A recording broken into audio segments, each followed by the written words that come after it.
صباح الخير، صباح النور، صباح الهنا، صباح السعادة. أنا شيماء، دي قناتي. أهلا وسهلا بكل جديد شرفني في القناة. قبل ما نبدأ الفيديو أحب أقول لكل لسه ما اشتركش في القناة يا ريت يشترك في القناة ويفعل زر الجرس ويحط لنا لايك ويسيب لنا تعليق حلو كده زيكم. اللهم صل وسلم وبارك على سيدنا محمد وعلى أهله وأصحابه أجمعين. هتعملي ايه النهارده يا شوشو؟ هنعمل النهارده روتين سهل كده وبسيط. هننضف التلاجة بتاعتنا كلها على بعضيها، يعني هنبدأ بالفريزر الأول وبعد كده ننزل على التلاجة من تحت. بس هو شكل الفريزر اصلا يسد النفس، يعني الحاجات فوق بعضيها شايفين. كل ما اجي اجيب حاجة تقع والحاجة كده مكركبة ومجعلصة يعني شكله لا لا لا وحش خالص. فانا قلت النهاردة ايه، كل سنة وانتم طيبين بقى، يعني ايه رمضان داخل وكله بيعمل تنظيفات تنظيفات لرمضان وكده. فقلت يا بنتي التلاجة يعني ملهاش نفس ان احنا نعمل لها تنظيف، فيلا بينا نعمل تنظيف للتلاجة، تنظيف عميق كده، نفضي كل اللي فيها ونغسلها غسلة حلوة. هي مش متوسخة قوي على قد ما هي مكركبة، يعني هي مكركبة لكن مش متوسخة قوي، يعني مش قوي قوي يعني.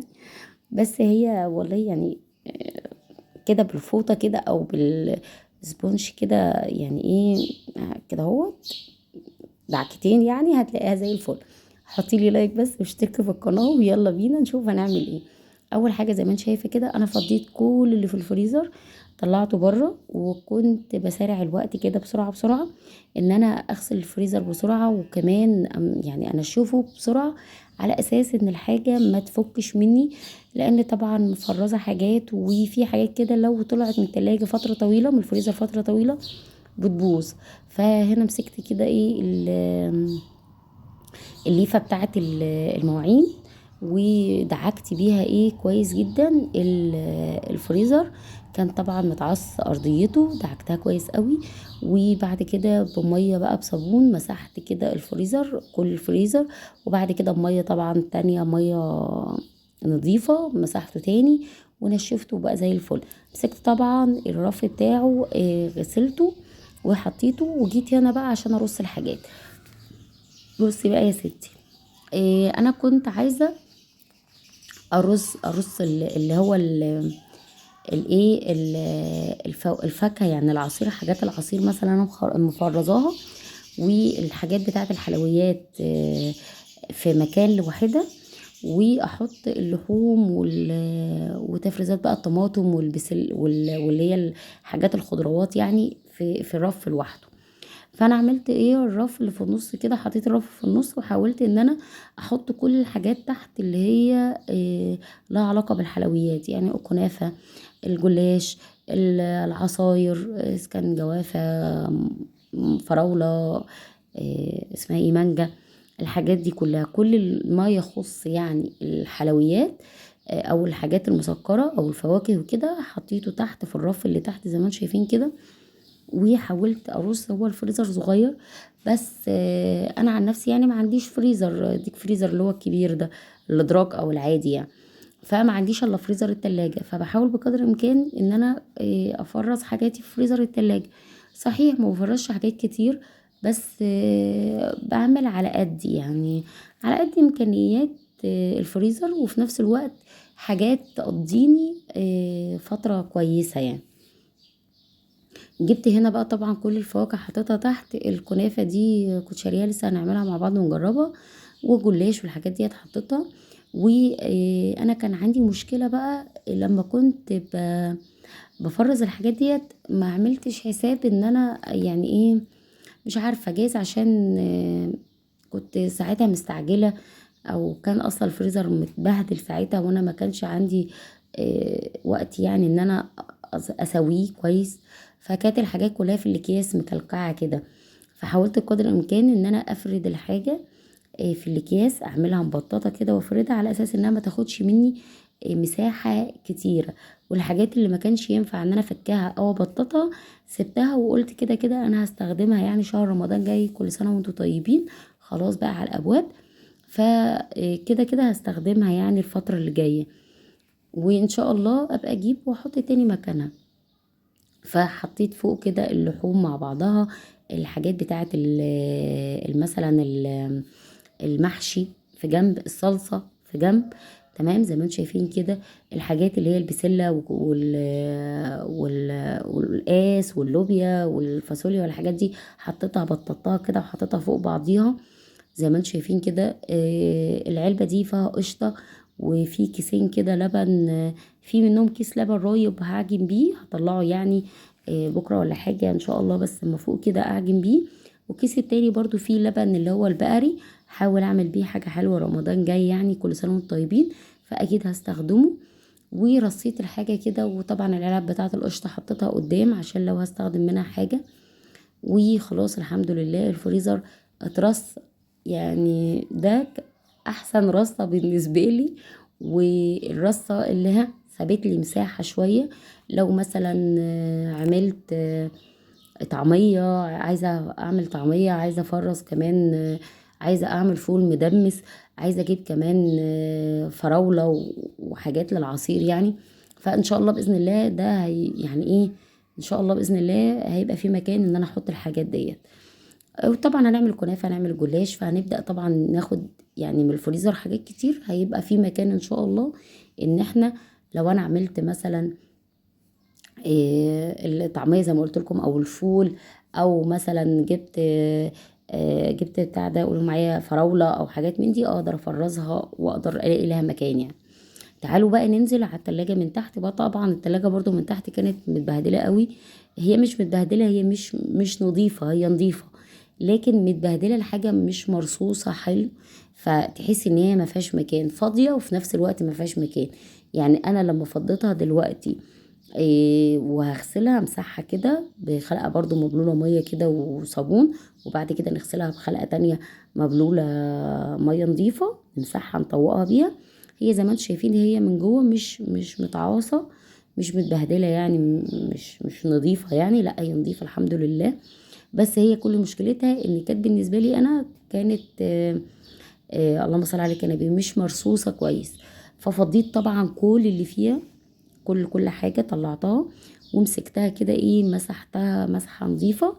وبعد كده هرص بقى طبعا الارفف بتاعتها. انا كنت شايله رف عيناه هحطه بقى دلوقتي، حاول اوزع الارفف فيها بطريقه كده حلوه انها تبقى في نفس الوقت تاخد الحاجات بتاعتي يعني، ويبقى فيها مكان لو عامله اكل لو كده. هي صحيح التلاجة صغيرة، التلاجة اللي في البيت هنا حوالي بين 12 قدم، فهي صغيرة يعني مش كبيرة قوي، بس الفضل ونعمة من عند ربنا، هي بتاخد معظم حاجاتنا. احنا مش قاعدين يعني مقيمين إقامة كاملة قوي هنا في البيت، بس بقدر الإمكان احنا يعني لحسب يعني الظروف عندنا خاصة يعني، بنقعد هنا شوية واقعد في البيت التاني شوية. طبعا التلاجة اللي في البيت التاني كبيرة عندي خالص، حوالي 18 قدم، لكن هنا دي كانت يعني صغنطوطة كده على قد المكان يعني.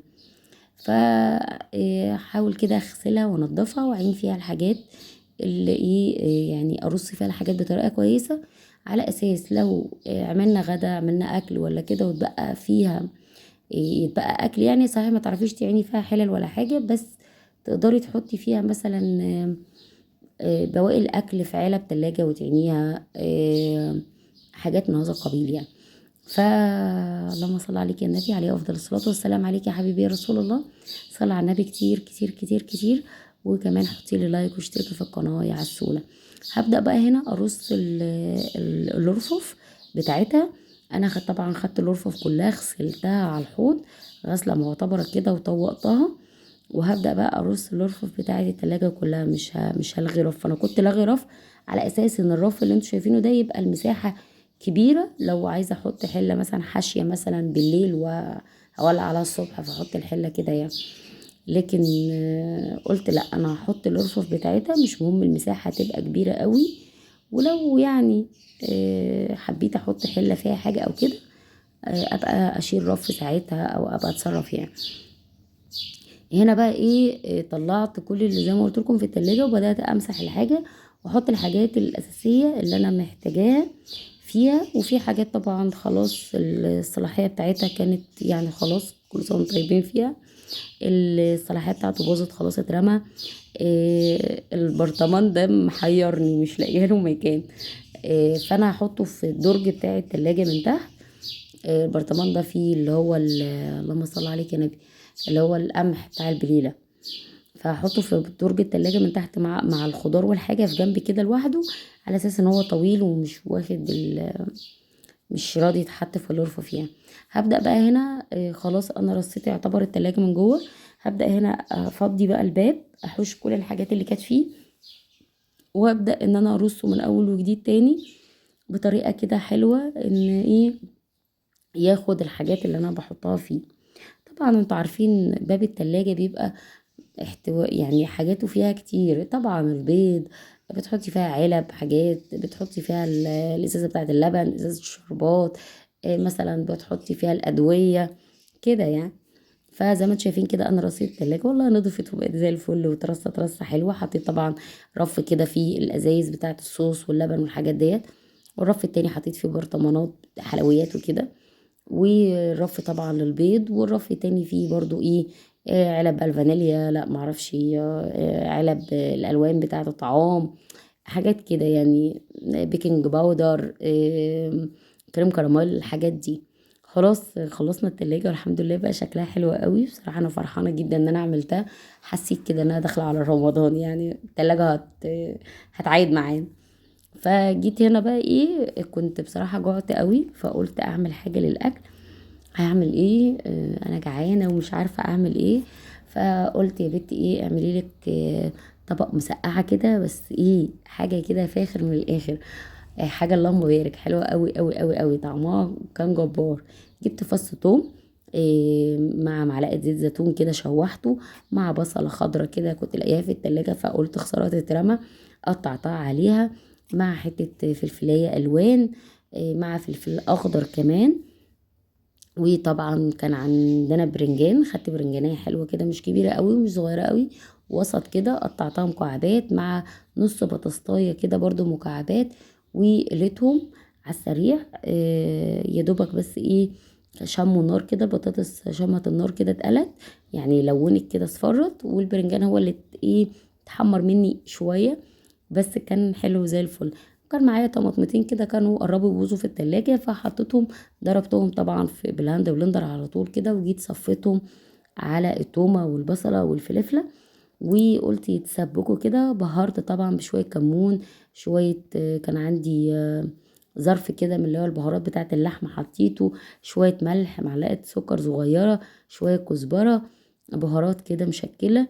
وكانت ريحتها اللهم بارك حلوة قوي قوي قوي، سريعة وطعمها حلو على فكرة. هي يعني ايه، مش عارفة هي يعني مسقعة، بس مش مسقعة يعني مسقعة قوي. والله انا يعني ما عملتش مسقعة دي على فكرة قبل كده خالص، ولا اعرف خطواتها ايه، بس انا كنت بشوف والدتي كده وهي بتعملها، يعني هي نفس الخطوات دي، بس معرفش بقى بيضيف لها حاجة تانية او ما بيضافش لها حاجة تانية، بصراحة مش عارفة، لان انا اول مرة اعملها في حياتي. ف قلت اعملها كده والبركة يعني. حطيت طبعا الفلفلة، حطيت البطاطس بعد ما قليناها هي والبرنجان، حطيت كل ده لما الطماطم اتسبكت شوية، وخليتهم بقى ياخدوا مع بعض 10 دقايق كده على النار، كل حاجة تستوى كده، بس كل حاجة لسه صاحية يعني. الفلفل عموما حطاه في الاخر، يا دوبك بس ايه دبلت حاجة بسيطة. وكان معانا طبق مسقعة اللهم بارك، حاجة كده فاخر من الاخر، حاجة حلوة قوي. شكله طبعا يتحدث عن نفسه، يعني حلو قوي، طعمه كان حلو جدا. اتمنىكم معايا، قال لكم بقى في رعاية الله وحفظه. يا ريت تدعوا لنا، بتدعوا لي بالشفاء انا وكل مرضى المسلمين يا رب، وتدعوا لنا بصلاح الحال، وان ربنا يرزقنا بالذرية الصالحة انا وكل مشتاق. ويقول لكم بقى في رعاية الله وحفظه، نتقابل ان شاء الله في فيديو جديد بوصفة جديده من مطبخكم، مطبخ شوشو اغا. قولوا لي في التعليقات، هي المسقعه بتتعمل كده ولا لا؟ هي طعمها كان حلو قوي قوي قوي. متنسوش تحطوا اللايك وتشتركوا في القناه وتشوفوا طبق المسقعه ده تحفه تحفه تحفه تحفه.